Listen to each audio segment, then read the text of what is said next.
Hello and welcome to Fire in the Belly. Today we have myself, Mighty Pete, and we're joined by the Erik Everhard. Good afternoon to you, sir. Good morning. Good morning, good afternoon, good evening. How are you doing? We're transcontinental as usual. We're going all over the world. So, Erik, listen, it's an absolute pleasure to have you on the show. Thank you for coming along. It's wonderful to have you here. So to give everyone a bit of a background here, Erik Everhard is one of the top paid and most recognized performers in the adult films in the last 2 decades. He has won numerous male performance awards and been enshrined in the Hall of Fame of the AVN and the XRCO organizations. In 2010, he embarked on a transformational journey studying NLP at one of the top institutes in America. Since then, he has dedicated his time and effort to helping high achievers by teaching them elite level sexual skills in order to master the bedroom like they dominate the boardroom. God, I can't even talk. Wonderful. Erik, listen, great to have you on. Thank you so much for being here today. Yeah, thanks for having me. So tell us, first of all, I mean, what is Fire in the Belly to you? Let's get straight in. Oh, fire in the belly to me is like the passion that drives you forward. You know, it's that thing that, like, why are you getting up in the morning? Like, what's it all about? You know, why are you pushing and constantly pushing yourself to be better? You know, it's like that old adage, bigger, stronger, faster, right? Like what is driving us to do that? And I think, you know, especially anybody that's an entrepreneur or even somebody that is just highly competitive, like you always have that driving you, and it's sort of an innate thing. I think, at least that's how it shows up for me. Are you competitive out of interest? Oh yeah, I'm competitive. That's always good. I mean, you talked about passion there. I mean, for you, where does the passion come from? Has there always been that passion, that fire in the belly? It's always been around certain things. So it was all, you know, when I was younger, I was into weightlifting and bodybuilding, and I had this insane drive, passion. Like I had to do that, you know. And then later on, when I got into the porn business, then it was like, okay, I have to be the best. Like I'm driven to be the best, right? And then, you know, when I shifted and I started writing books and then working with the guys, it was like, okay, like now I got to be the top in my field here. So yeah, it's been something that's always driven me. There's always been this this sense of I need to live up to sort of my utmost potential, so to speak, and that's been there ever since I was a kid. Is that pleasure based for you or pain based? I mean, is it a case of, you know, I suppose to help people understand that it's, you know, sometimes we are driven by lack. You know, we want more and more and more. Yeah, it's definitely more of a fear-based drive for sure, for sure. Yeah, and that's really interesting, isn't it? How that sort of builds and you know how people are driven by that, you know, pain versus pleasure aspect. Yeah, no, it's true, but I'll definitely say, yeah, it's always the lack of being satisfied. It's like, you know, there's that saying, satisfaction is the death of desire, right? So it's like we're always seeking, you know, more. I don't have enough. I need to be better. You know, but it's all coming from it's all coming from that place of wanting more or lack thereof. That is interesting, isn't it? And then you sort of dovetail that in with the competitive side. You know, is it competitive against yourself or competitive against others? It's both. It's both. I'm super competitive against others, but I think more so it's always been about myself, because even when I've hit levels that others deemed to be, oh my God, you've arrived, you've hit this level of success, I'm like, no, I haven't. Like, not from my perspective, right? Yeah. So I think that's sort of different, where it's, yeah, you can say you're competitive against others, but you're also judging yourself and you're competitive against yourself. What is your definition of success out of interest? That's the problem. You know what? This is a famous one from my business, where there was I can't remember who the judge was, but it was back in I think it was the 70s or the 80s, when they were talking about, you know, because we had a lot of obscenity trials, right? And there was a famous judge who said, because they wanted to be able to define what is obscenity. He goes, well, I can't define it, but I know it when I see it. And I feel it's the same thing. It's like, well, could I tell you what success would be for me? No, but I'll know it when I see it. Like, I'll know it when I experience it. Not when I'd be able to say, okay, like, yes, that was it. But could I define it? No, I don't know what it would be yet. I just know that when I do hit it, I will feel it 100%. What's interesting, I mean, you obviously, you've written a book, you've more and more coming out, and how does it feel to have, sort of, well, one is, but you coach, you do a lot of things. How does it feel to have that out there then? Is that something where do you feel that you are where you're supposed to be right now? I feel I'm on the right path. It's funny that you brought up the book. And maybe because you've written a book, maybe you had the same experience. It didn't register to me what I had done until I physically had it in my hand. And it came to me late. It had been out already on Amazon for months before my distributor got me, a box shipped over here, because my publisher is in America. So they shipped it over here to Eastern Europe. And I remember opening it. And as soon as I held it, I thought to myself, I said, oh my God, because it had been 2 to 3 years, the whole process of putting it together, writing it, getting it all done. And as soon as I held, because I had this sense in my mind, like I hadn't accomplished anything until it was physically in my hand. And then it hit me. I was like, oh my God, I can't believe, how did I do this? How did I pull this off?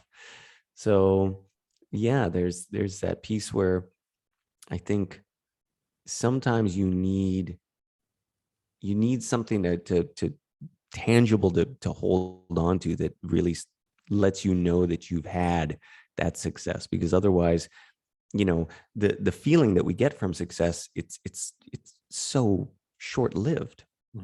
Even if you think about the Olympic athletes or the NHL players or NFL football, they spend their whole lives for this one little moment, and they win, and that's it. It's like, okay, they won, it's over, right? And you have, it could be 30 years, 20 years of your life, all culminated. You finished, you scored the big goal. Okay, you have the celebration, but then it's like, wow, that was fast, So it's like, where can you sort of notice that and hold on to the feeling, because it's so transient. And then right away you're like, okay, what's the next goal? Isn't it funny too? And for every winner, there has to be not necessarily a loser, but a non-winner. Yeah. And it's understanding, where is their journey? People that nearly made it or could have made it or didn't quite get there, right? Mm-hmm. It's always fun. Yeah, 100%. What, I suppose, to go back, first of all, obviously, I mean, so, in the porn industry, I mean, when did that all start for you? Well, first of all, what did you want to be when you grew up? What was the initial intention way back? There was none. That was the big thing. There really was none. I went to university. So I went to university in Vancouver, British Columbia.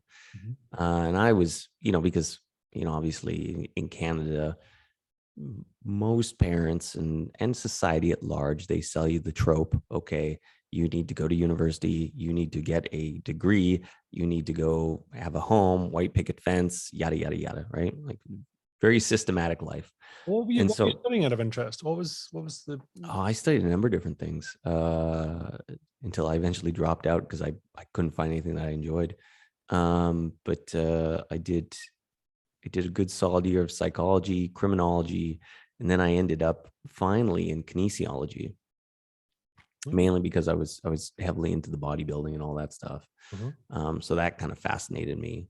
But yeah, then there was just nothing there for me. So I left that, and a coworker, because we used to work at a hardcore gym together, a coworker of mine was going into massage therapy.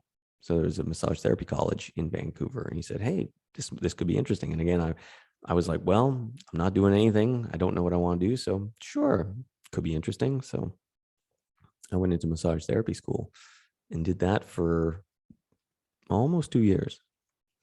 And while I was attending that school was when I got into the porn business.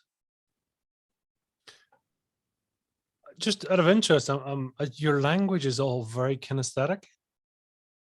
I find that really interesting. What do you mean? It's all even the therapies is very interesting, but also then there's a lot of feeling. It's all tactile language, right? Because we're generally all from we're either visual or auditory or kinesthetic typically. Just as you speak, I find it fascinating that it's heavily, I don't know, maybe coincidentally. Does that make sense for you? Oh, it's possible. I mean, I could be considered to be more of a kinesthetic type of person.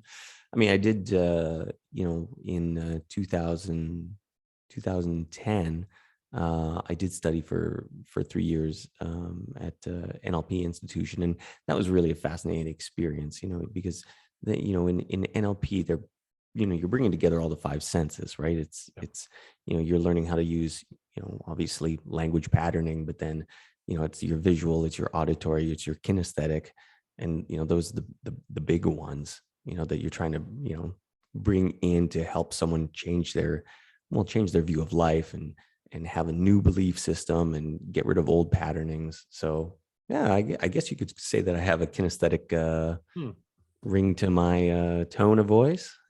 There's that as well. I mean, obviously with kinesiology, kinesiology is very much about sort of it's feeling. It's all on that aspect as well. So I was just curious. I don't know why. It's amazing how we're all sort of slightly biased in that particular area. And just wondering. Yeah. I mean, even there, noticing, you have the psychology that you talk about, the kinesiology, the NLP. There's always been, it seems, that interest in the way the mind works, the way other people are working. Is that a fair statement? Well, I would say the more fair statement was I was always interested in how can I be better. Okay. So when I initially started at the NLP Institute, it was all about me. I was like, okay, I need to be better. I need to figure out my shit. I need to, figure out life. And I had a number of students and and friends who knew me and were like, oh man, you need to go into coaching. And I was like, coaching, what are you talking about? Would never be interested in that.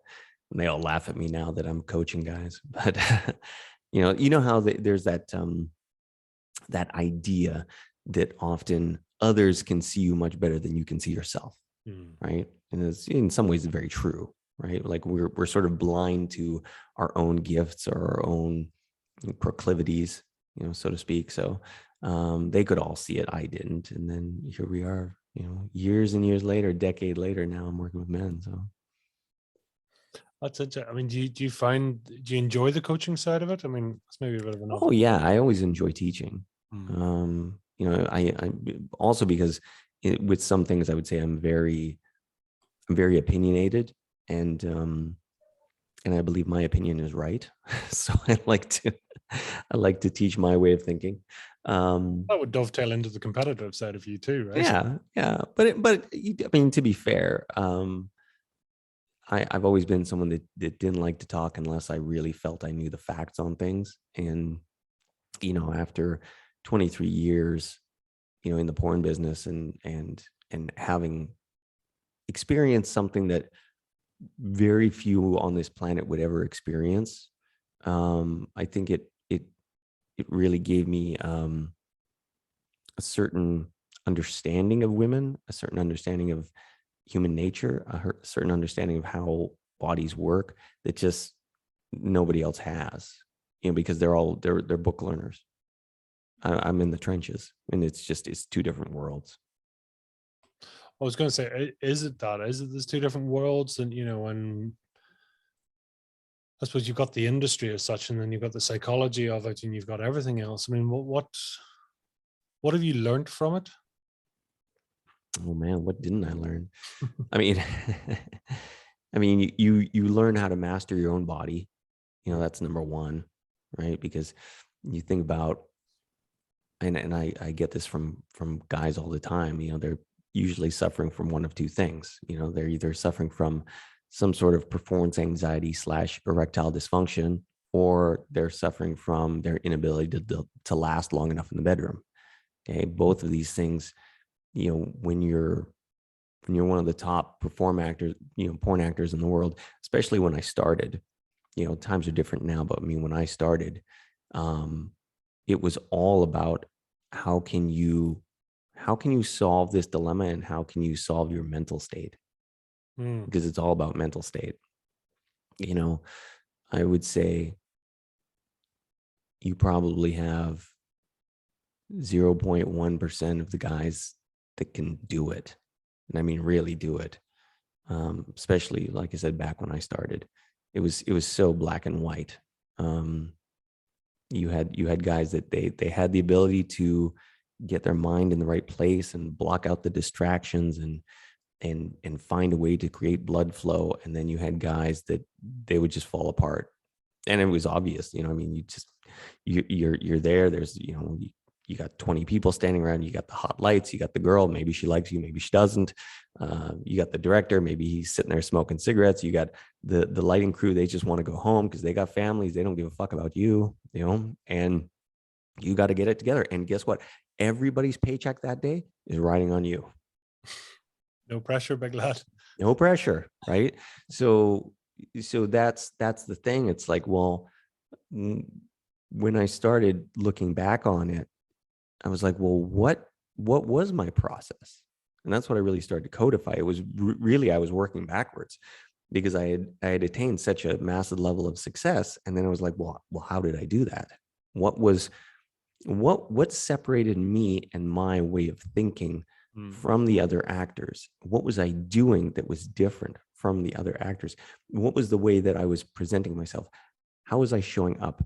What were my daily practices? What was my exercise regime? All of it coming together to say, okay, well, here is how you could achieve this. And that's kind of what now I'm teaching. That's fascinating. So it is almost like an unconscious component. As you say, you do what you do. And then it's afterwards and people going, wow, that's amazing. That's so unusual or so special or so different or whatever, right? And then you have to go, oh yeah, as you say, how did I do that, right? Yeah, how did I do that, right? I was like, I love to take the credit, but I don't know what I'm doing. So yeah. No, very, very, very true. I had to really think about, okay, what was I doing? And then, that's why even when I started writing my first book, it was so impactful for me, because I got to unpack exactly what I was doing. So it was like the whole process was just light bulbs going on and on and on in my brain. Like, okay, yeah, that's what I do, right? Because you're just doing it, right? So when you're in that flow state, you're just doing it. You're not thinking about it. Only later do you break it down and say, okay, that's really what I'm doing. It is. It's to be able to, as you say, to break it down piece by piece and to teach others or to to explain to others takes a hell of a lot more than you just go, well, yeah, normally just do this, right? It's like that's the voice of experience, conscious experience or unconscious experience. Whereas, as you say, when you have to teach others to do it, then you're like, all right, I need to slow this down. Step one, here's what you do, right? Well, yeah, and your level of knowledge. I mean, when I look at my level of knowledge, it's gone so much deeper. I mean, what's the old cliche? Like, if you really want to learn, it's like teach others, right? And that's really what it becomes. I mean, there's a big difference between being good at what you do and teaching others to do what you can do, because it requires a whole different way of thinking about the process. Like, how can you convey everything that you've learned to another person in a way that not only they understand, but they can digest and that they can implement? Well, that is the sort of, I mean, I remember in exams you used to have to do that. You can, it's not just a case of give the answer. Sometimes you got to show the workings too, right? So Exactly. It wasn't just a fluke. It wasn't just a, one hit wonder. It's like so much more. Mm-hmm.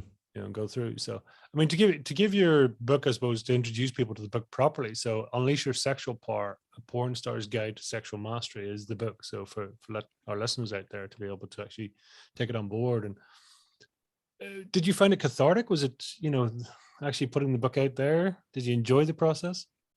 Oh, I love the process. I love the process of writing. you know, part of me is very analytical, so I like to think things through.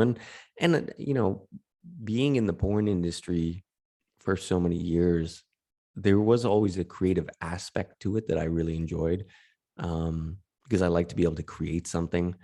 You know, I would never be the kind of guy that could sit at you know, in a cubicle and is just like um, doing operations all day long, right? I'm more of a creative type person that needs that outlet for their mind. So creating the book was a fabulous process, but very cathartic also. I mean, it was in some ways it was like my life's work, right? Like this is everything that I learned. And that was the other thing that had really occurred to me throughout this whole process was, you know, like I said, I was thrust into this situation that just nobody would ever really have a chance to be in. I mean, where do you sleep with over 5,000 women and, you know, first of all, be able to do it, you know, second, you know, not be dead from some crazy disease, like all these different things, right? And within that, it's like, well, there's just so much knowledge that you can take that people don't have access to. And it was like, well, I'm really doing a disservice to people if I don't, you know, give this knowledge back, because otherwise, where are they going to find it? You know, if we're thinking, you know, the average person, you know, maybe they sleep with 10, 20 people in their life, they settle down, they, you know, they don't really know what they like. They don't know what's out there. They don't know what works. You know, they just know, well, hey, I sort of know this one person, and I don't even know if I really understand them that well. Right.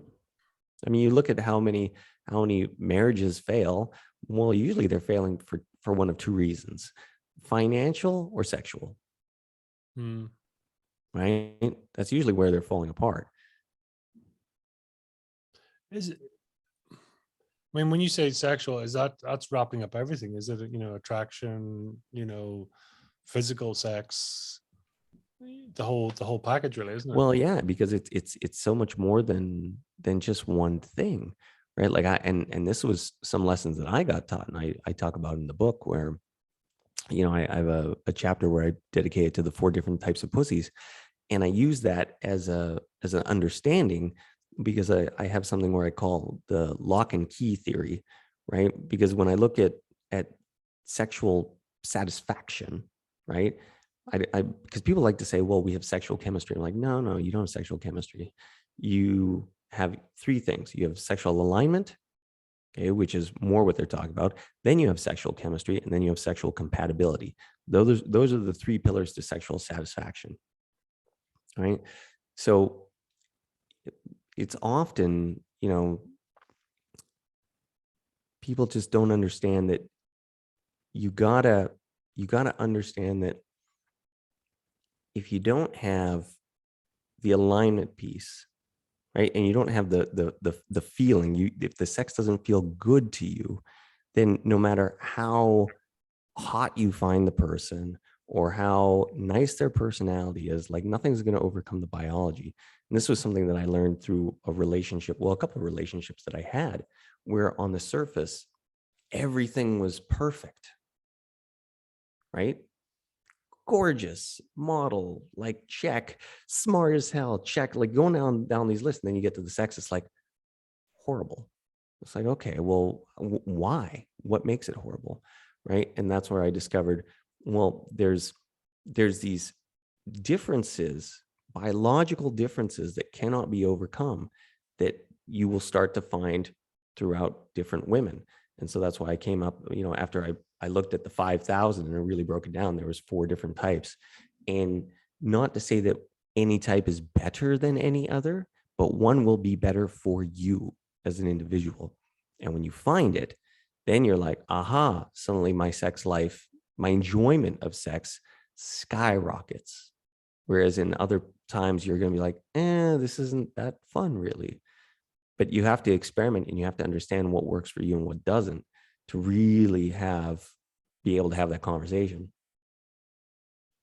Do you think that changes or evolves through time? I mean, or do you think we always have a natural preference for a partner or sexual type or whatever? Well, the biology part, that doesn't change. Okay. Right? Because I'm talking about a qualitative sensation. So that part doesn't change. You may decide like that there's a type that you find physically attractive. Maybe that changes slightly, but the sensory part that I'm talking about, that's how it is. That's really interesting, isn't it? And I mean, it's like it's almost from the perspective, I like to use this sort of as an analogy, but I'm 5'10". No amount of communication is going to make me 6'5". It's never changing, right? You have a dick that's a certain size, a certain shape. It's never changing. Well, you got to think that it's the same thing within the woman. And that's what people don't understand is, that's when I talk about the 4 different types of pussies. It's from an internal structure of them. So there's going to be ones that just simply feel better because that's just intrinsically how they are versus others, but it's going to be how that matches up. And so that's why I call it the lock and key theory, because it's the same thing. If you were to take your key and try and get into your neighbor's lock, it's like, well, the key might go in, but it's not going to turn it. It's not going to fit perfect, but you put it in yours. You're like, hey, we're home. And you're sort of, I think there's one part of sexuality where you're sort of looking for that as well. So relationships get so complicated because it's like, really, if we think about it, we're trying to find the person that we're attracted to, someone that we can get along with, somebody that we could build a future or a family with, if that's what we're choosing. And then we've got these other characteristics where it's like, well, geez, if the sex part's off, then suddenly all that other stuff can easily get thrown out the window. Because well, what is the thing that's fundamentally making us different, men and women different? It's the sex part. And I've seen now so many times where, you can take a relationship where everything else is great except the sex, and the relationships tend to fall apart pretty quick. But you can have a relationship where there's a lot of chaos, but great sex, and those tend to somehow stay around a lot longer. So that has to tell you something about how the human psyche sort of works when it comes to that. Sex is a super powerful thing when it comes to not only holding relationships together, but building relationships as well.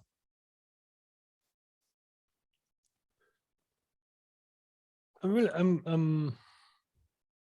going to ask your first question. So for you, is sex, and I suppose when you are working, is it a performance, or is it, is there emotional attachment there?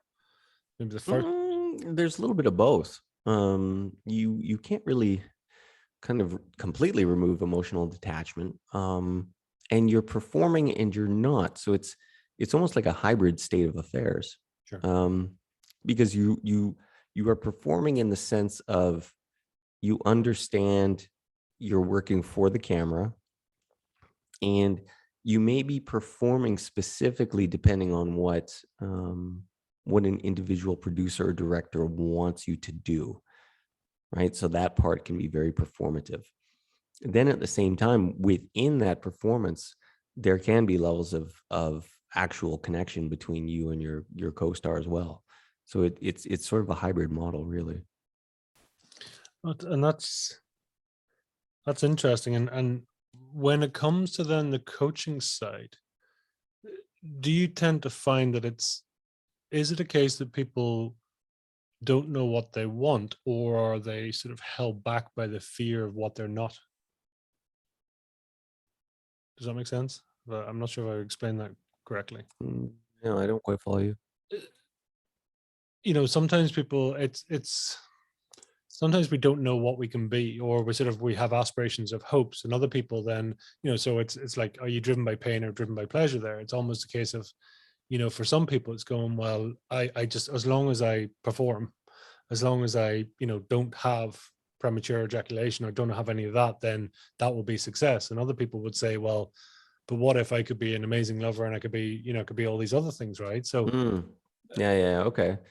No, my clients tend to be the latter. Most of them are, they're the go-getter types where, they understand that this is the area in their lives that is holding them back. and they've decided that, okay, now I'm going all in to improve this area. So that's generally the avatar that they tend to come from. And is it healthy mind, healthy sex, healthy body? Is that and do you think that's different for men and for women? If we have good sex, then that helps a hell of a lot in other areas of our life. Well, I think for men specifically, it's impossible to separate your sexual abilities, your sexual prowess from your sense of self and masculinity. They're just so intertwined, since we've been children, right? Like I remember way back, even when I was a kid, there was always the guys in the locker room and everybody's comparing their abilities and they're comparing their dick size. It's so intertwined with us as men to want to be, the sort of alpha lover or alpha guy in the room, that it's just part of human nature, I think, for men. So I don't know that it's the same for women from that perspective, especially with guys having 17 times more testosterone than women. I mean, it's just that thing where we're like, okay, we want to conquer the women, we want to be the best, and it's really interesting because one thing that I've sort of noticed, which is fascinating, and it's sort of interesting to see, but I mean, I've met, super successful people, super wealthy. They got all this stuff going on. And if that part of their lives isn't where they would want it to be, it on some level, it almost seems like they'd throw the rest of it away if they could have that. Mm-hmm. Like it's a real thorn in their side. And maybe it's the lack of that drives them to be so financially successful. I don't know. It could be, again, that lack piece. But I've definitely seen it where they feel like they're missing out on something if they don't have that sex life or the sexual experiences that they would hope to have, but they have all the financial success in the world. It is fascinating on the pain pleasure side, because, as you say, sometimes that will stimulate people the most. It's like if you have to do something, the building's on fire, whatever, then they come out and they become their best self, or they perform to the highest standard. Mm-hmm. Yet you take that away and saying, listen, do what you want here, feel free to be creative, and it just doesn't stimulate them in the same way. It just they can't get it there, right? Or is that lack of self-love, or lack of clarity, or lack of alignment in who they are? So actually they're saying, well, okay, I may be okay sexually, but actually I'm going to overperform financially or corporately or whatever, right? Yeah, it very much could be sort of a way of making up for what they feel they lack. I could definitely see that. I mean, obviously it's an interesting, it's a fascinating field. I'm sure you get very different viewpoints from people around you, friends, family, whatever, right? I mean, it's bound to be, well, I would imagine, I don't know, you tell me, is it something you find that some people struggle with, some people have an opinion about? Opinion about what specifically? Well, I suppose, I mean, one, the porn industry, in general. I'm sure, well, do people have different attitudes? Yeah, I mean, it's the porn industry in general is very polarizing, which I've always found kind of fascinating. Because you'll have, on one side, you'll have the people that, they're very libertarian, whatever, however you want to call it, and they want freedom for absolutely everything. And then you'll have, on the other side, you'll have people that are, very, very religious. They'll state that it's very bad, et cetera, et cetera. And, for me now, having been in it and seen, all the facets of it, because, there's a lot of different elements even within the porn industry, for good and for bad, right? You can go online, you'll see a million documentaries that are talking about, the evils of this, that, that doesn't really exist so much in mainstream porno. It does exist on the fringe elements, but it's not something that I would say that's in the mainstream. But even so, me having been in, 20 plus years, my viewpoints on porn have changed somewhat. I mean, if you were to ask me, well, where does it skew on a timeline? I would say it skews like a slightly net negative if we're talking societal, right? I don't think it's the worst thing in the world, but I certainly would never say that it's out there saving marriages or something either. So, if we're looking on a plus 10 being it's amazing and negative 10 being it's the worst thing in the world, it's probably a negative 2.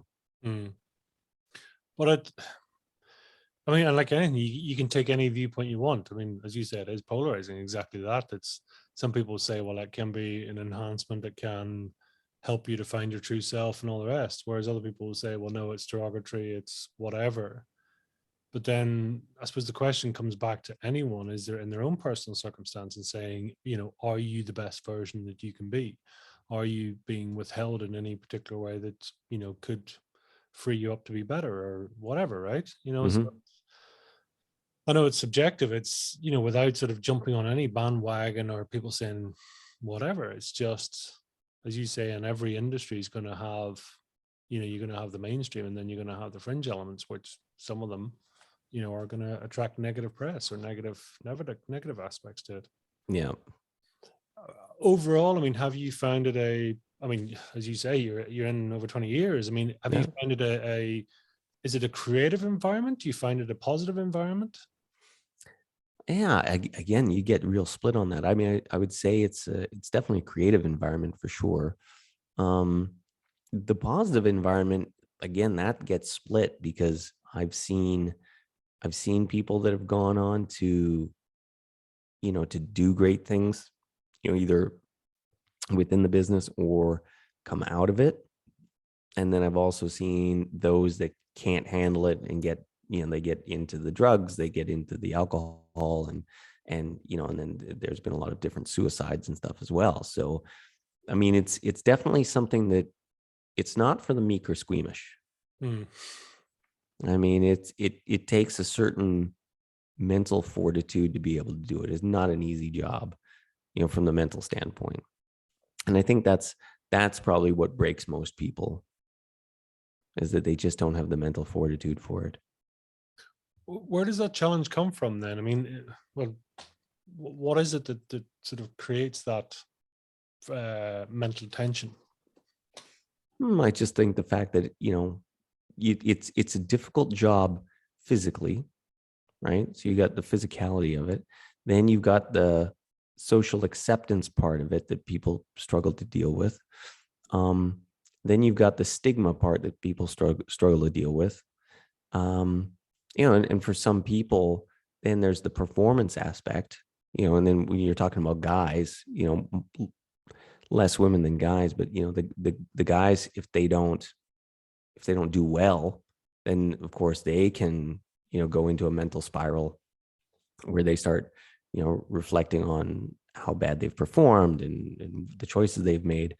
So it's difficult for people to really compartmentalize it, and to just, understand that, they're doing okay and that they can just keep charging on.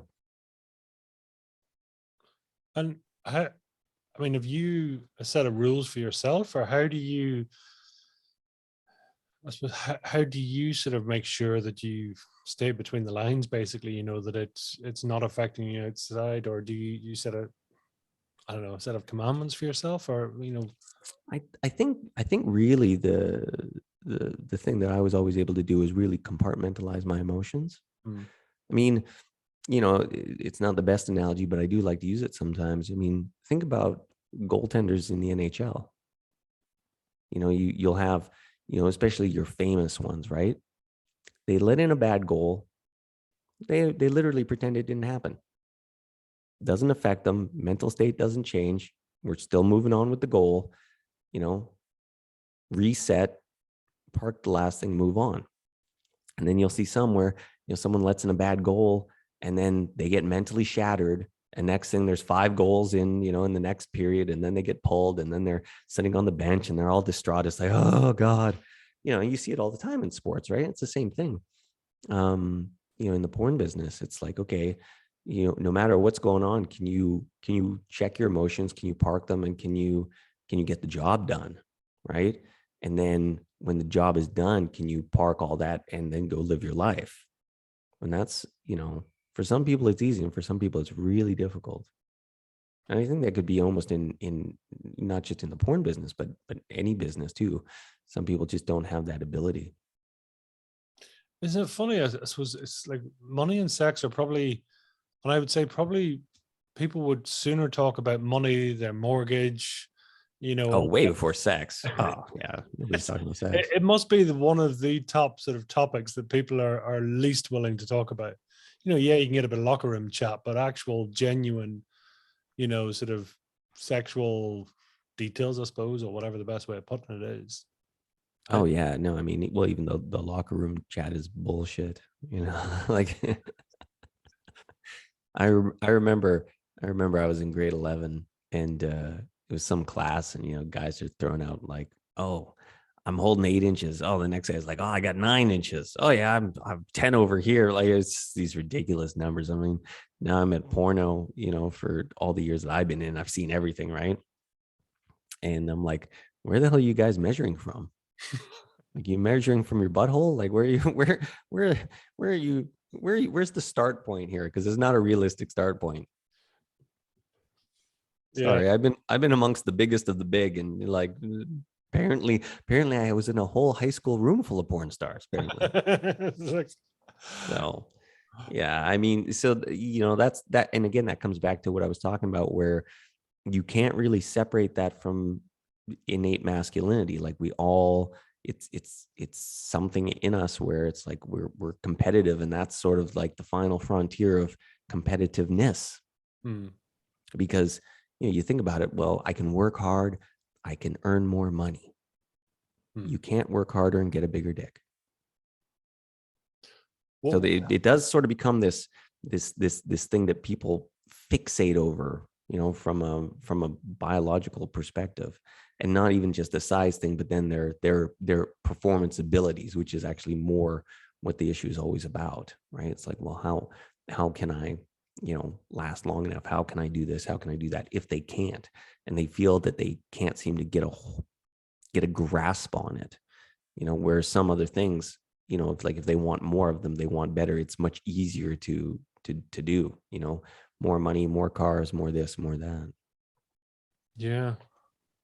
I mean, that's the thing. I mean, what is more important in your opinion? Is it dick size, or is it mindset? Well, I mean, at the end of the day, it's mindset. Mindset is really what it all comes down to, because you cannot perform at your best if you do not have the right mindset going in. Mindset is everything.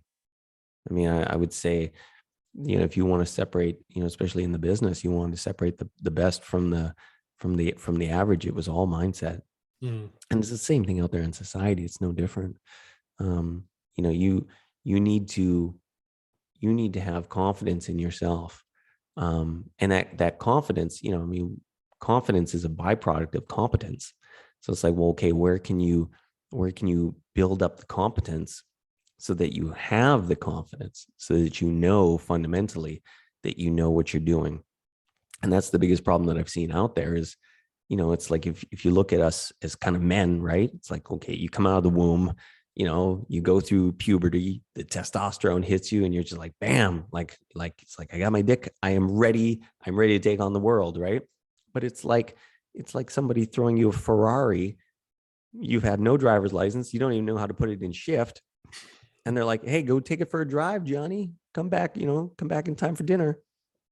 Like, you don't know what you're doing. So that's what I've seen is to be the biggest problem with guys is, there's just no real formal training. There's nobody out there saying, hey, here's how you can learn how to control yourself. Here's what you need to do in real black and white in men's terms of thinking. And that's what I try to deliver is a very systematic approach. Do A, do B, do C. And this is what works, because this is the process that I created for myself, and that enabled me to do what I could do. I just think, I suppose, from you know, from a porn and, you know, sort of the actual content, you know, you're going to get that's, you know, it potentially gives you a very unrealistic view of life, right? I mean, well, is it? You tell me. Is it a case that, you know, people then compare, you know, something that's been edited, staged, actors, you know, people who are industry experts, and is it then giving an unrealistic view? An unrealistic view to whom specifically? Well, I suppose, I mean, the viewer, if you like, you know. Well, yes and no.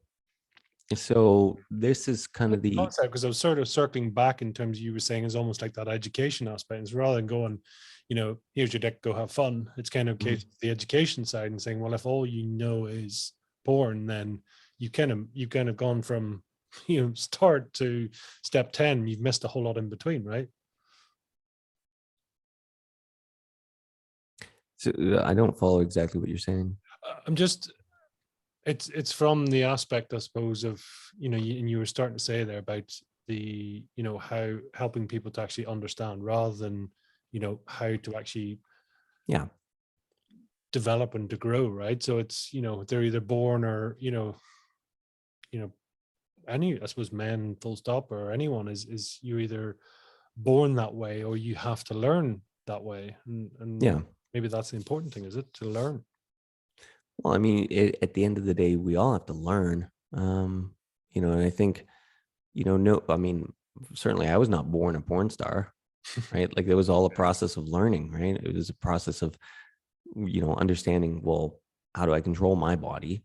How do their bodies work? What actually works on their body? And then bringing it all together. And what's the mindset that I need to have going into a situation? And if my mindset isn't good, how can I biohack my mindset to be in a good position as well? So it's kind of bringing all those things together.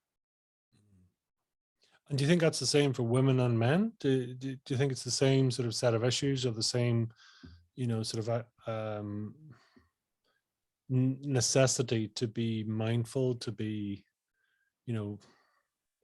Well, you're dealing with two completely different situations because, you know, women don't really have performance anxiety. Like, that's not the biggest concern for them. They may be self-conscious about certain things, but certainly there's nothing that's going to happen really from their perspective that's going to prevent the sexual act from occurring, you know. Whereas with men, you know, if they can't figure out the performance anxiety piece, then just nothing's going to be happening. So it's paramount that they understand that, you know, this is something they need to get over if sex is going to occur at all that evening, should they want it to. Yeah, makes sense. It makes sense. And I mean, I always say women are the deciders. You know, the decision to have sex is always up to the woman. The act of having sex is always up to the man. Makes a lot of sense. You know, because I mean, you know, if we kind of look at it, right, you know, it's like you go to the bar, you go everywhere. It's like the woman's choosing, you know, she's the one that's ultimately going to be choosing, because if she's hot, you know, 17 times testosterone in women. I mean, as guys, we're all putting our hand up. We're like, pick me, pick me, pick me, right? So they're the ones that are kind of choosing from that perspective. And if you ever read any of David Data's book, you know, he has that famous book, The Way of the Superior Man. And he talks in there, he says, choose a woman who chooses you. So really, like, if we look at it, like, they are the choosers, right? But then as soon as we move into the sexual sphere, they're totally out of it, because she can be the biggest tigress in heat, ready to pounce on you and, you know, rip your clothes off. And if you can't get it up, nothing's happening. Like, full stop, you know. Or, you know, if you only last 10 seconds and her idea was, hey, we're doing this 40-minute super romp in the sheets, hey, it's over. 10 seconds is all you got, right? So when it comes to the act of it, she's totally removed from the act. Whereas, you know, as men, we're totally removed from the real decision part, because otherwise we'd be going down the street being like, you come to my bed right now. And it doesn't work that way, right? We're not the ones choosing from that perspective. So. Yeah, it is. And I'm curious, I mean, how much for you when obviously the NLP side of it as well, then you look at body language, you look at tone, you look at, they're just all the different aspects. I know because NLP has that aspect where we can be more appealing, or we can notice how people are attracted to us in different ways as well. And does that come into play, do you think, as well? That it's almost something else you can sharpen up your senses? I mean, I think there's so many different ways, especially within the sexual space, you can sharpen up your senses. It's one of the things that I talk about. Your ability to feel what the other person is feeling is really one of the keys that comes to getting women off, right? You do have to be able to feel parts of their body and on a very granular level, which is hard for a lot of guys to grasp if they've never done it before. So can you break that down a bit? What do you mean by that? Well, for example, like one of the things, and I teach this to men, that they never really understood before. Like if we're just looking at pussy eating as an example, right? People need to understand that the golden road that you're following down is the clitoral erection, right? The clit gets hard, and as it gets harder and harder and harder, that tells you that what you're doing is now working. And most guys have, they're like, well, first of all, they're trying to find the clit, and then they're like, wait, it gets hard. I'm like, yeah, not as hard as a dick, but yeah, it does get hard. And it's a granular, very, very subtle thing that you have to be feeling with your tongue. So it becomes this aspect of you really focusing and feeling the minute changes that happen in her body. But when you understand it, and you're able to see it, then it's like Pandora's box, right? Like, it can never be unseen again. And then that's why I tell guys, I said, well, getting women off is very easy. You just have to understand what you're looking for. And the fact of the matter is most guys don't know what they're looking for. But once you do, it's very plug and play from that perspective. And that is fascinating, because people, they don't either, take the time or, why is that? I mean, men sort of typically, I don't want to stereotype all men, but it's that aspect, where they're sort of looking for the G spot, or they're looking for the clitoris, and it's almost like the hunt for the red October, right? They're sort of going, oh, it's too hard, whatever, Yeah, but it's also, who's really showing, right? I mean, and again, that's one of my issues with a lot of the education out there. You'll have a lot of the education will be written by women. Not that there's anything against women writing the education, but they will not be explaining it to men how men want to be explained, right? It's like, as guys, we're very rational. Do A, do B, do C. Like, what do I have to do? We are doers. Yeah. So if suddenly all the language is just about communication and feelings, we're like, what do I got to do here, right? Like, it doesn't help. So for me, like what I like to teach the guys is, okay, these are the actionable, tangible things that you can do to deliver results right away, and it's from a very guy-centered perspective. But yeah, it's like, well, here's what you need to look for. Here's why you need to look for it. And here's what you need to do when you find it.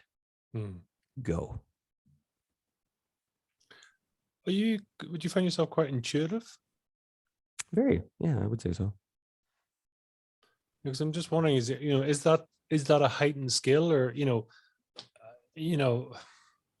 what skills, or what do you learn after sort of all your experience about yourself, I suppose, mainly? What I learned about myself in which aspect specifically? Well, I suppose, and it's a follow-on really from the intuition side, because do you become aware, I suppose, of heightened senses around, because of your experience, heightened sense about what's going on around you, heightened senses, about, sort of female response, connection, disconnection, whatever. Yeah, well, definitely there's a heightened response around, first of all, what are they feeling, right? Because,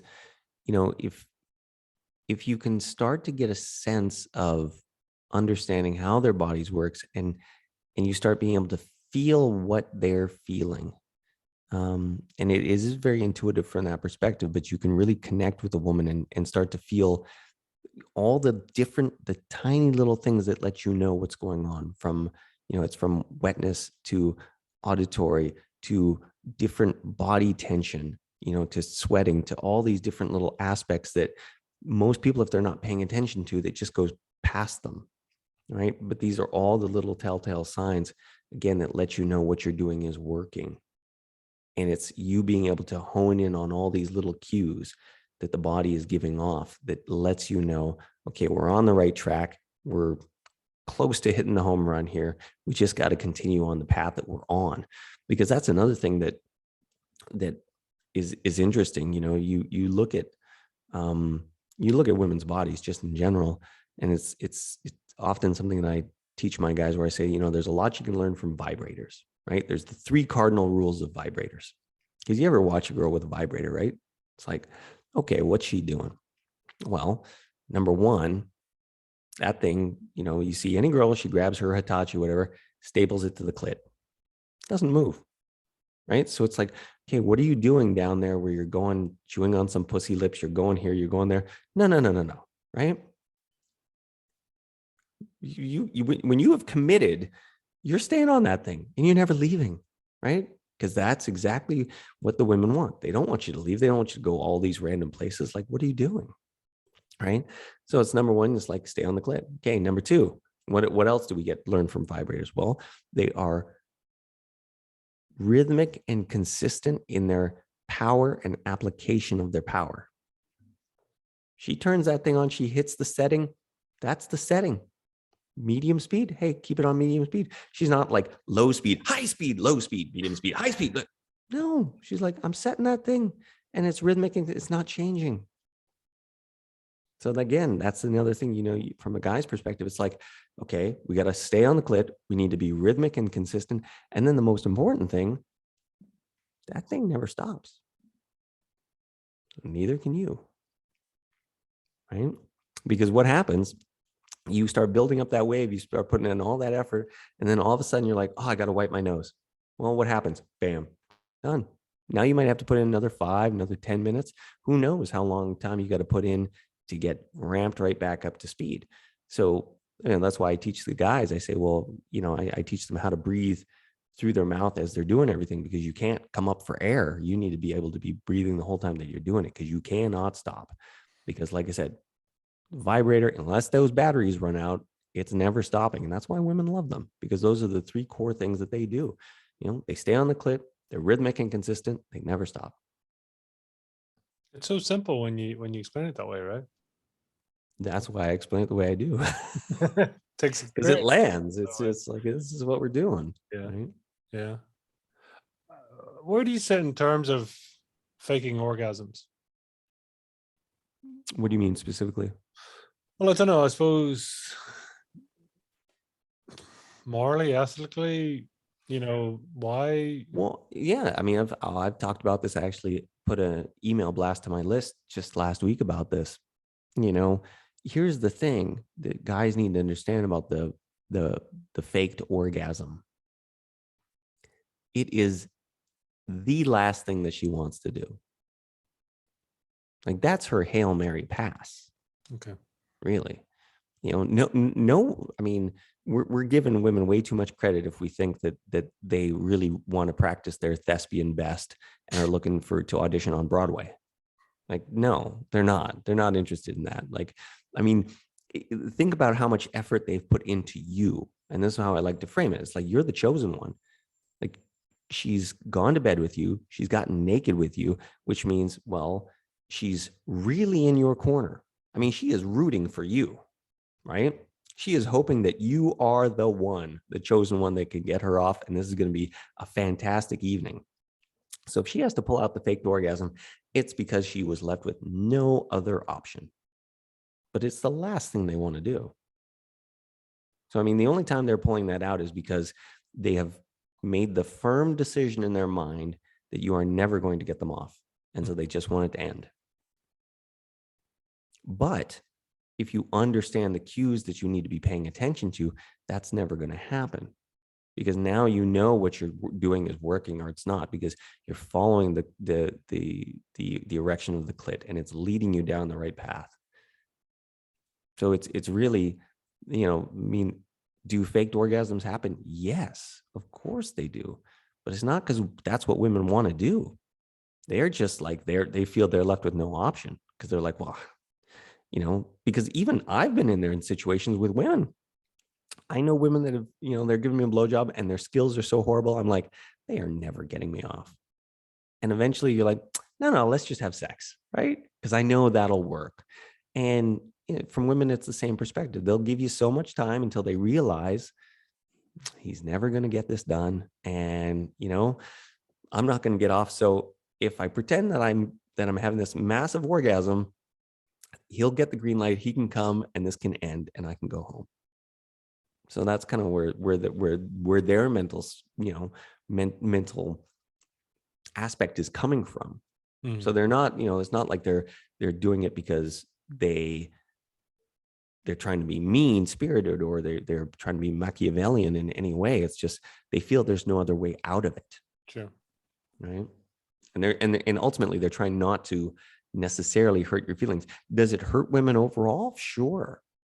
Mainly because nobody learns anything. The guys don't learn, right? Because they will go down thinking that, what they did worked, but then they're always shocked that the girl never calls him back. And so he's left confused. Well, it seems like everything I did worked, but nobody ever called me back.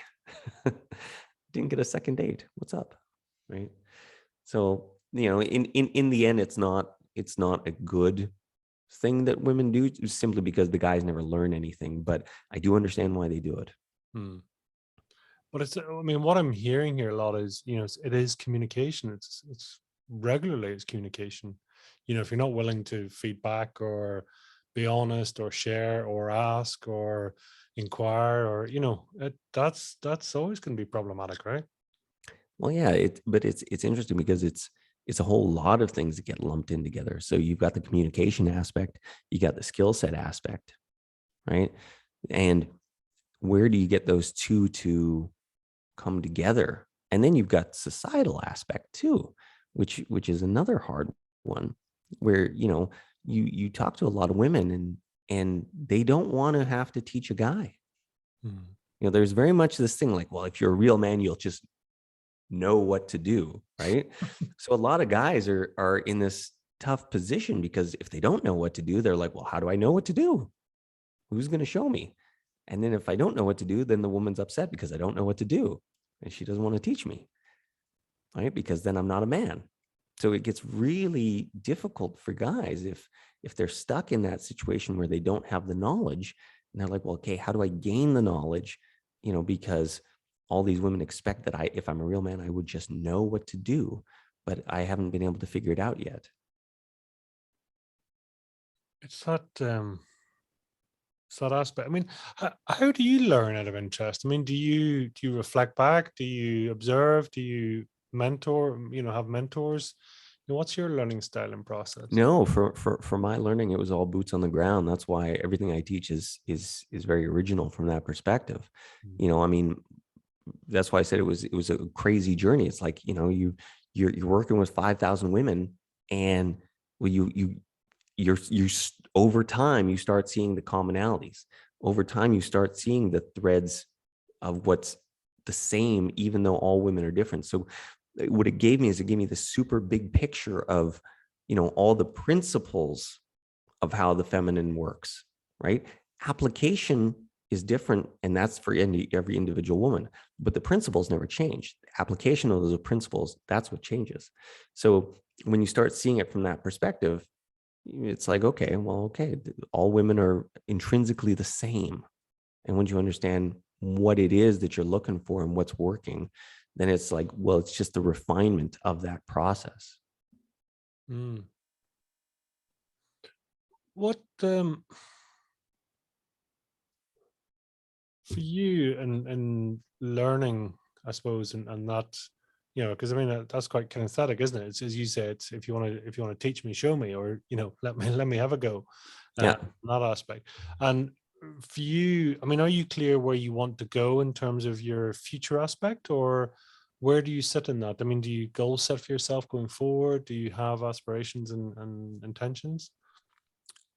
As far as my professional career? Well, I suppose the professional career, because obviously then you know now you've picked up and obviously on the authoring side, which is fantastic, and the coaching side, and you know that seems to be coming out of the industry as such, or is it? I don't know. Maybe it's all one and the same.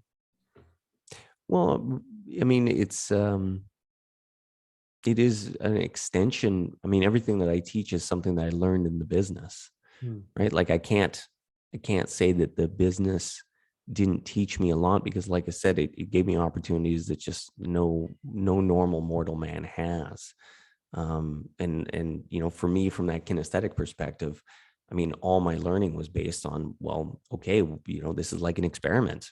You know, I'm looking at the person in front of me, and especially like in the porn business, it was, you really learned how to figure out people's bodies quickly, because there's no real communication.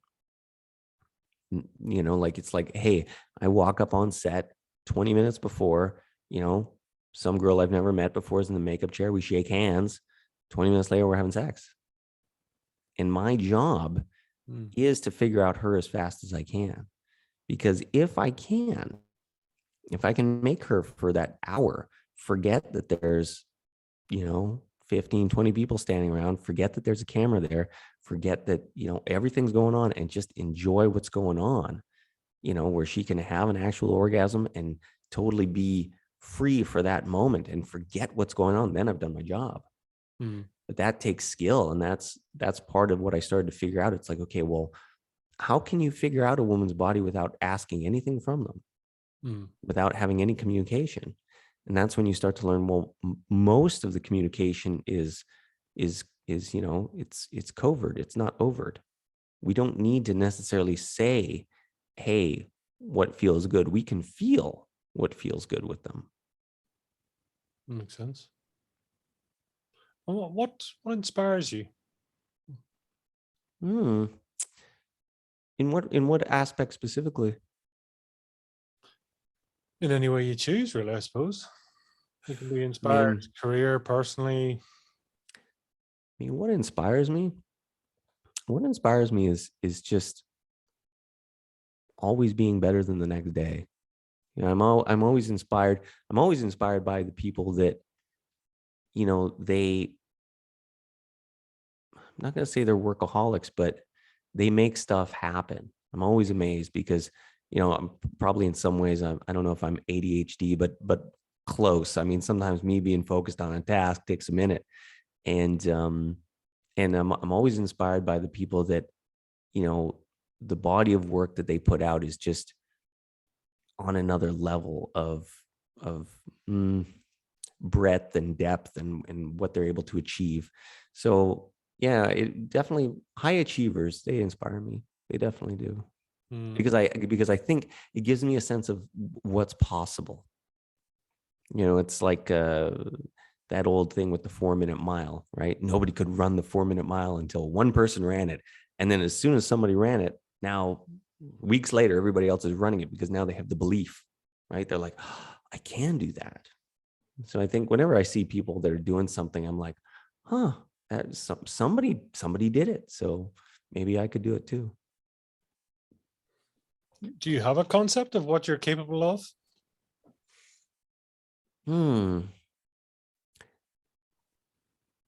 Yes, but in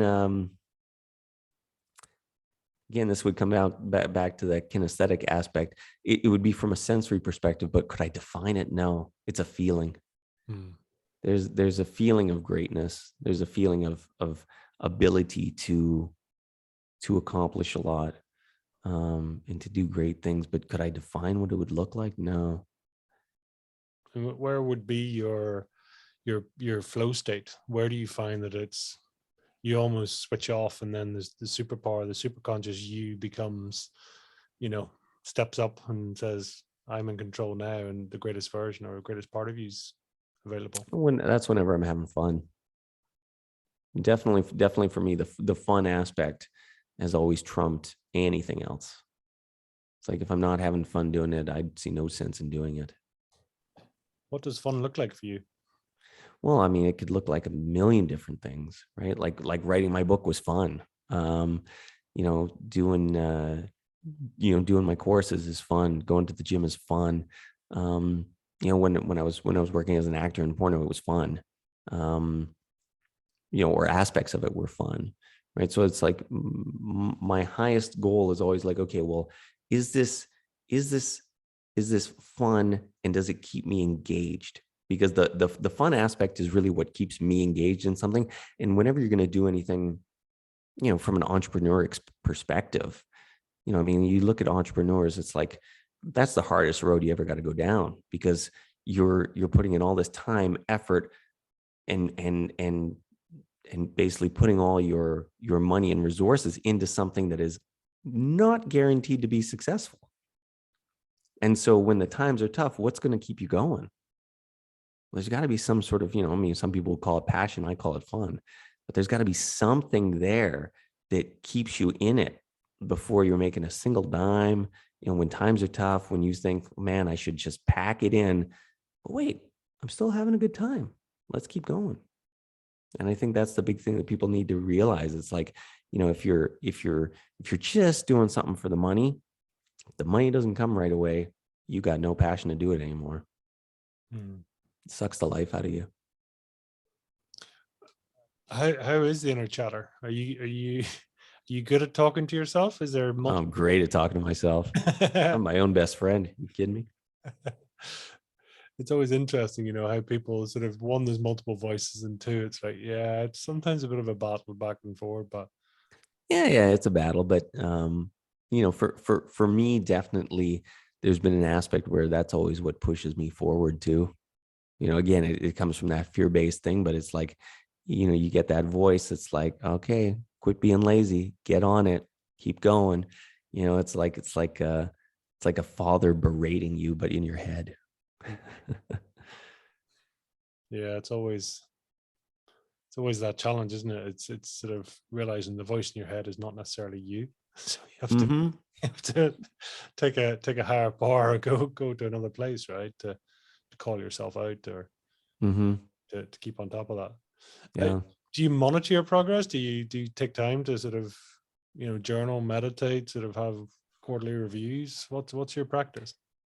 Yeah, I mean, for meditation, I was doing a meditation practice for quite a while. I recently stopped doing that. I need to get back on that. But no, I definitely try to track certain things in my life. I'm very good at tracking. So it kind of depends what aspect we're talking about. But I find, for the way my brain works, the more structured that I am, the better that I am. Okay. Yeah, I think it's just because I'm sort of a creative person. Like, if I have too much free reign in any direction, nothing happens. Like, so I'd much rather be in almost like a military boot camp level kind of lifestyle, that with that structure that keeps me boxed in, because I just function better that way. You know, if I wake up at the same time every day, eat pretty much the same meals every day, that sort of thing keeps me on track. That's what I was going to say, because, you know, sort of understanding sometimes what we're good at and what we're terrible at. You know, it's, are you good at identifying the things that you're good at, and then oh yeah offloading or delegating to others those that yeah I do the best that I can, but I'm acutely aware of what I'm good at and what I'm not. Yes. that's key, right? It's sort of to understand your weaknesses, whether you can do something about it or you just accept it, or, you know, in some ways I suppose it comes back to sexual performance, right? You know, saying, well, you are what you are, your biology is who you are. You know, certainly you can improve or do things, but, you know, there's a default set of facts that you have to accept, and you know, what are you going to do about it, right? Yeah, and it's also looking at, well, okay, you know, when you understand, well, okay, here's what I'm good at, here's what I'm not good at. Well, how do you strategize? How do you set up the situation to play to your strengths? You know, do you have a set of rules or non-negotiables that you work to for your, you know, for your own life? rules or non-negotiables. I mean, I would say, well, definitely the non-negotiable is giving up. I mean, you know, me and two other business partners, we had this saying: death, jail, or success. And that's definitely been something that I've sort of taken to heart over the years. I mean, and I don't know if for some people it's a superpower. For me, it has been, no matter how many times I've gotten, kicked down, or, you lose money or you lose this or something. It's like, well, okay, how fast can you dust yourself off and get back on the horse, right? And for me, it's always been, okay, a couple days and we're back at it, right? And I don't know if that's just an internal drive or what it is, but definitely that's been one of the big things, is the ability to come back quickly, and get right back at it, right back at the work. Where does that come from out of it? I mean, is that just who you are? Is that come from your you're growing up, your parents, your lifestyle? What is it? No, I think that's more who you are. I mean, if I were to look at my brother, we're vastly different in that arena. We come from the same parents, same upbringing. I think there's aspects of personality. Well, I'm sure there's aspects of personality where it's not necessarily from your parents at all. I mean, how many times do you see a child where you'd look at their personality and it's like, it's not like any of the parents, it just, it's something unique from the universe, kind of bestowed upon them. And that's who they are, and that's how they live the world. But I think there are certain personality traits that lead to running your own business, certain personality traits that lead to needing to work for somebody else. It's just kind of how you view the world. Because there's good and bad to both sides of it. I mean, like I said, you're the entrepreneur. Well, you get to eat last, and you never get to shut your brain off. It's work 24/7, and most people don't realize that. Everybody wants, they want the big paycheck, they want this, they want that, but they don't want to have to think about their business when they're at dinner with their family. They don't want to have to think about their business on weekends. They don't want to have to think about their business when they're supposed to be on vacation. But you always will. Like, it's always there.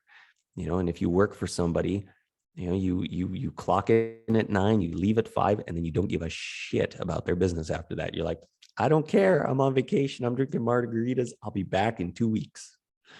And you don't, as an entrepreneur, you never get that break. Never happens.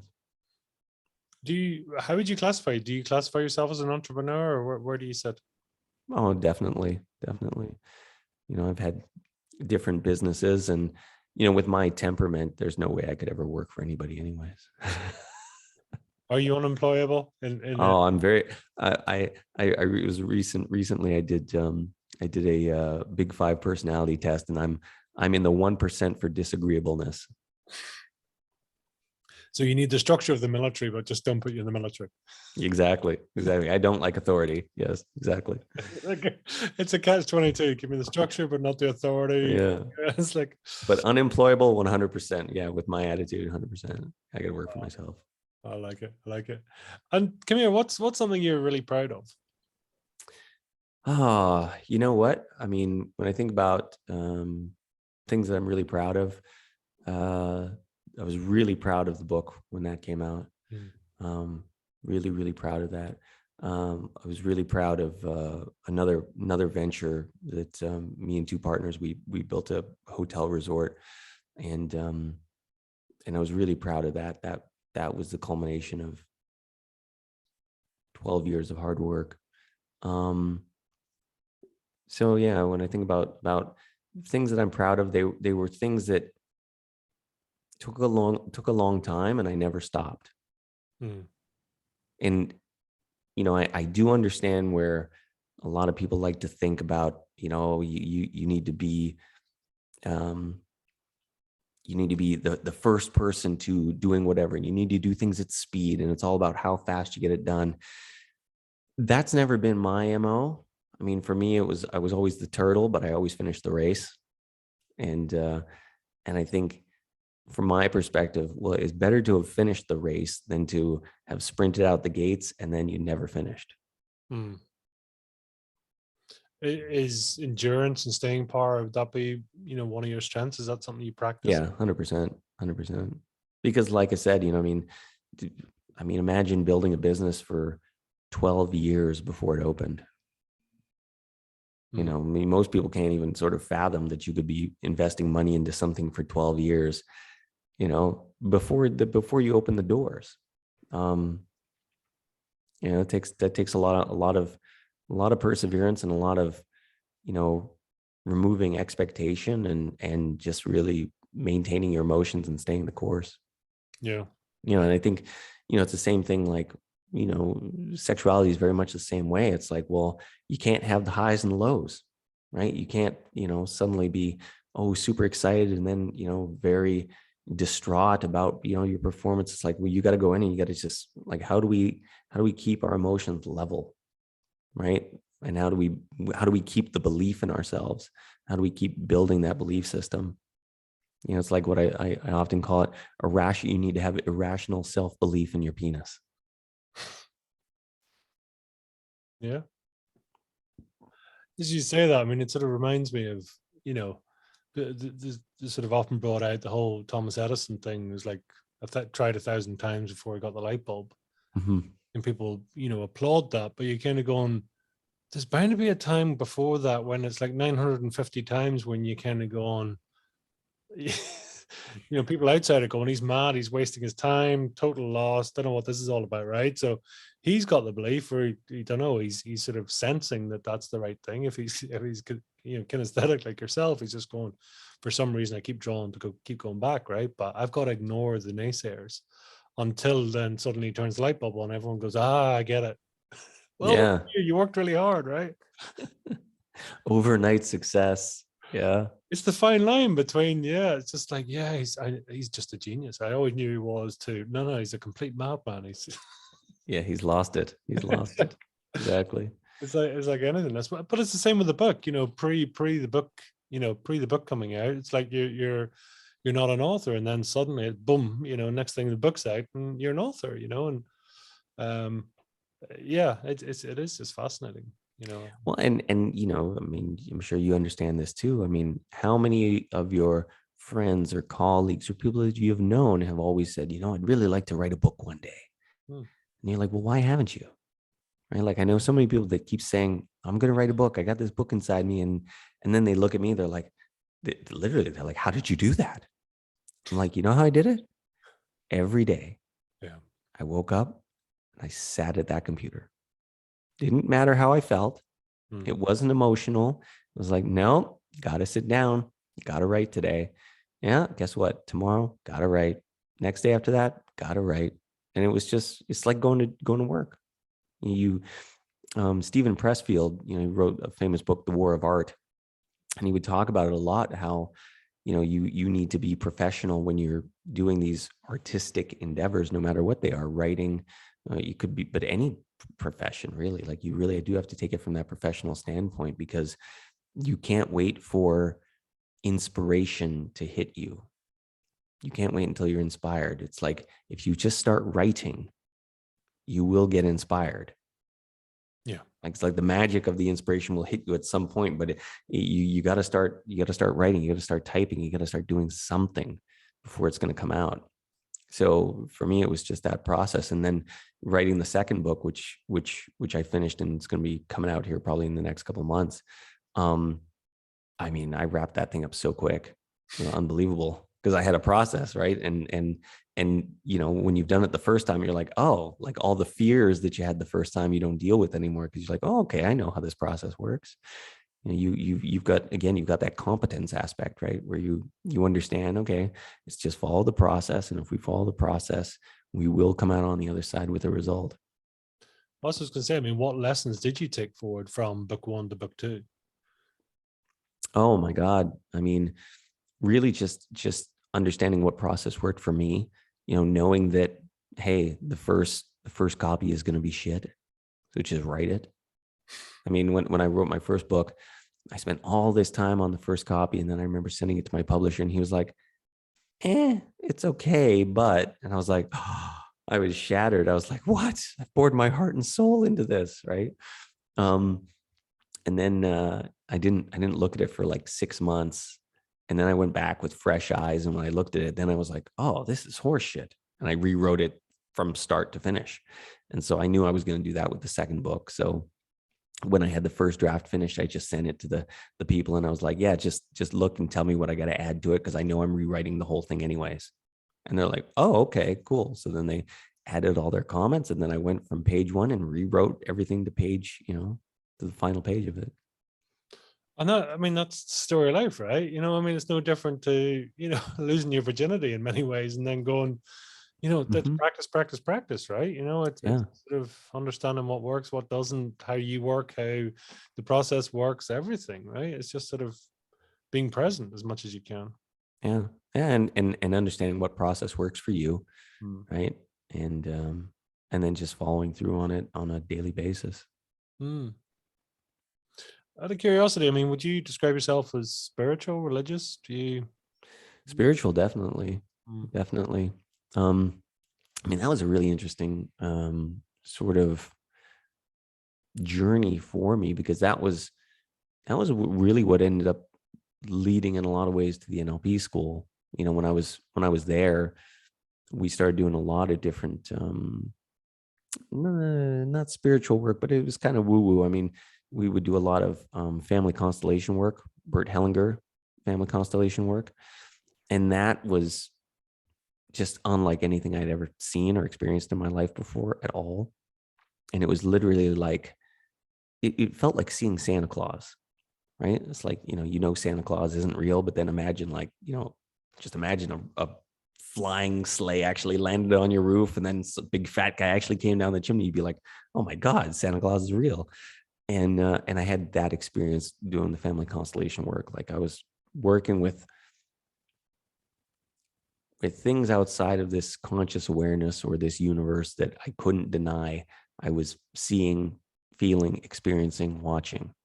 And so that made me start to go down more of the spiritual path. And then after I left the NLP school, I started doing some shamanic work with plant medicine.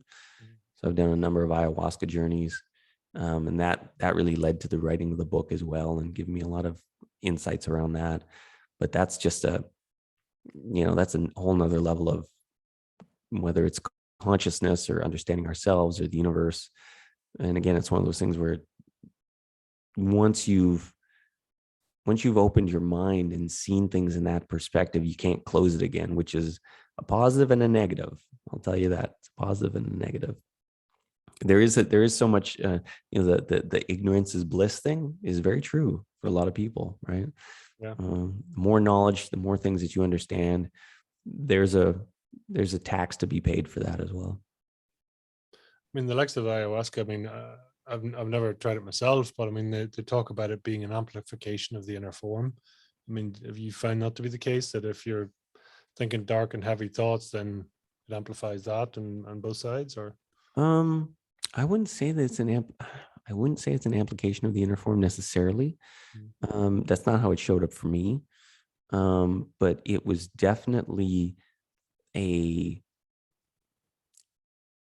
spirit of its own with its own divine knowledge. I mean, it would sit there and have total conversations with you and tell you what to do and show you your past and where you had gone wrong. And I mean, it was definitely the most holistic plant medicine out there from that perspective. And I mean, it's not for the meek or squeamish, because I mean, it's not fun. There's no part of that that's fun. Nobody's thinking, oh, I'm going to do that recreationally. I mean, it's a hard 6 hours. I mean, you're having to deal with whatever's happened in your life. You're having to deal with trauma. You're having to deal with your belief systems. You're having to deal with some visions you may not like, but they're all they're not random. They're all about your life. And that's the big piece about it was, there was nothing random about what you would, have to go through. It was all very much based on, this was your life and this is what you need to sort of go through to let go of these fears, let go of these inhibitions, move past whatever this is. And here's the lesson we want you to learn, and then, magnify on top of that the fact that you're sitting there with a bucket and you're going to be constantly vomiting over the next 6 hours throughout the process as well. I mean, it's not a party. Let's put it that way. It's not a party. Is it something you would do again? I've done it 7 times. So, I mean, would I do it again? Yeah, probably at some point. I haven't felt the call to. It's been probably 3 years since I've done my last one, but I mean, it's heavy, but is there a lot of wisdom there? Sure. I mean, it's definitely, if people are looking for that and can't find answers any other way, I mean, you could find some answers there for sure. Yeah, it's interesting. I mean, and that's, whether you can trust yourself too. It's, as you say, you're going to see things that you can't unsee. Well, the main thing is you have to really vet whoever you're working with. You need to have good people. Like you can't be in a negative sort of environment. You need professionals that know what they're doing. That if you have to deal with some troubling things, they can help you through it. And they can make sure that you're safe and you can go through the process. So that's kind of the big thing. You just need to be in a safe place with people that know what they're doing and can help you through it. Tell me, what does leisure and pleasure look like for you? Oh, leisure and pleasure. Oh man, probably if I'm thinking about leisurable activities, going to the gym and watching a good hockey game. Cool. Yeah. And then I do a lot of reading and a lot of listening to podcasts. I'm an avid information junkie when it comes to self-help and what I can do to be better. Like lately I've been reading a lot of books on stoicism, so I've been going down that rabbit hole. But I have lots of different books when it comes to business, marketing, life. So I'm an avid seeker, if you will, so to speak. I'm always seeking. That's kind of my default state. It's like, okay, well, what else is out there? And so it could be coming from that place of lack. How do I make myself better? But it's always like, I gotta have more. So. Listening or reading? What's your bias? I'm split, and I'm split for the main reason. If there's nothing really specific in information, then listening. If it's complicated information, then I like reading because I can go over it many times and I can dissect the information. So it depends what kind of book it is. If it's some sort of like really technical book, I have to read it, because listening, it just it goes by your ear that first time and it's like, oh, I don't really understand, like it doesn't work. But if it's anything that's more story related, definitely listening, because then it's just got the flow of the story. Normal speed, high speed? What's your normal speed? It's always interesting, how people their habits of, whatever. I don't know, for me on my own sort of ADHD, it's, sort of 1.3 to 1.5 is my ideal. Any less than that and I get bored, and too fast and I get frustrated. So it's like, okay. Yeah, it's always interesting, Oh, what's a bit of a guilty pleasure for you? Take the guilt out of it if you like. Yeah, guilty pleasure. I like a good shisha now and again. That would be my guilty pleasure. Okay. Yeah. Sit there with a good book and a shisha. Yeah. I don't drink alcohol, so it's my one guilty pleasure once in a while. Would you be very sort of careful and respectful of your diet and very at the gym and everything else? But it's key. Yeah. That's always, it was interesting because this is something probably some people know about me, but I was the fattest kid in school growing up. So there's a big thing there. Like when I discovered, in my teenage years, where I discovered bodybuilding and I discovered diet, and I was like, it was a big sort of aha moment for me. And I think that was the real catalyst for a lot of my change, right? So it's like, from my perspective, there is a lot of everything that can be overcome, because, I did overcome it, right? Like I said, I went from, being the fattest guy to the international porn star. So I'm like, man, if I can do that, you guys can do it, right? Like, I'm not just talking the talk, I've walked it. And so, yeah, that would be one of them. That is fascinating, isn't it? How you sort of overcome, or your own, set your own standards, really. Yeah. Well, I think, I mean, a lot of it, if we're looking at your abilities to teach anybody anything, you had to have gone through it yourself. If you're really going to understand what you're talking about, right? So it's like, going from, like, example, going from the fattest guy to super in shape. I look at it from two sides of the coin, right? Because, there was, of course, you're young, you're getting teased, you're getting bullied, all that stuff, right? But then you look at it, you're 45 and you still have a six pack now, because, the trauma of that, like, I can't not, I eat the most strict diet all the time. And it's simply because I couldn't do anything else, right? So, What is there a life cycle for you in the porn industry, and do you see that shifting, or what is it? I don't know. Is I it? mean, life cycle. I mean, for me, it's the end of the cycle. I mean, for me, my cycle is moving forward just with the coaching and the books and the courses and the helping guys. I mean, in general, life cycles differ. I mean, it really depends. It depends on, well, it depends on your abilities. Number one, it depends on your demand. I mean, in some ways, it's very much like a sports athlete career, right? So you look at any sports athlete, they start to get to their 40s and usually they retire, right? And in porno, it's not that early, but still, I mean, as guys start to get up in their late 40s or 50s, most of them call it quits. Unless they've managed to keep themselves in amazing shape and can still perform, like the next 20-year-old. Maybe an obvious question. I mean, is it a growing industry? It's a changing industry. I wouldn't say it's growing. I wouldn't say it's shrinking. I couldn't give you metrics on that. It's definitely changing. I mean, but I've seen it gone through 4 iterations now since I've been in. I mean, when I started in 1998. So, I mean, when I started, everything was on VHS tape, right? And so I went through that era. And then, now we have DVDs, and we went through that era. And then it was like, oh my God, there's internet. I was at the forefront of that. In '98 was probably the internet was.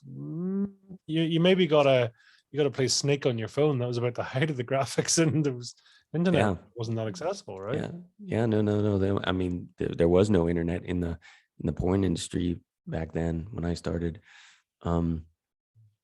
So it was, and that was an eye opener too, because on the mainstream porn side of it, nobody saw the internet as being anything. Very few companies saw it was going to be what it is today. And so you had very specific internet porn companies that started up that their production was horrible, but they understood how the internet worked and they ended up taking over. It was interesting to see that shift and to see how that occurred in real time. Technology just disrupting everything.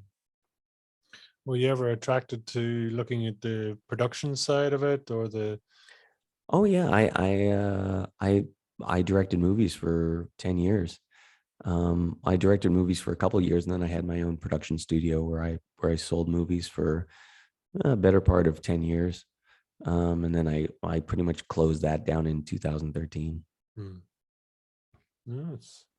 Yeah, amazing. I mean, beautiful career that, it's given you a lot of opportunities, right? Yeah. It's just, it's like anything, like, again, it comes back to that passion thing, right? Like, the passion for it wasn't there anymore. And I was searching for what was going to be the next thing to give me the juice. Yeah. Well, I mean, if you were to then try and define your fire in your belly in 1 or 2 words, what would they be?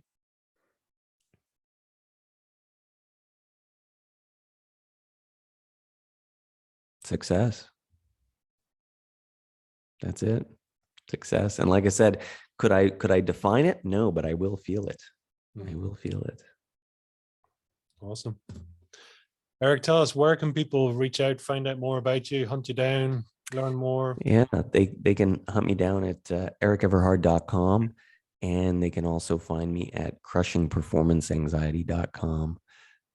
Both of those, I've got books, courses, and I do bespoke one-on-one 12-week programs with guys where I, one-to-one on Zoom, I teach them everything that I've learned over the last 23 years so that they can be all they can be. Awesome. And is there a final message you'd like to leave with our listeners today? Yeah, just understand that no matter what, you can always be better. No matter where you start at, you can always be better tomorrow than you are today. It's a wonderful life lesson. That's what it's all about. That's living. Yeah. Erik, it's been a pleasure. Thank you so much for coming on today. I really appreciate you sharing and really having this great conversation. Yeah, thank you very much. Until the next time. Thank you. Ciao.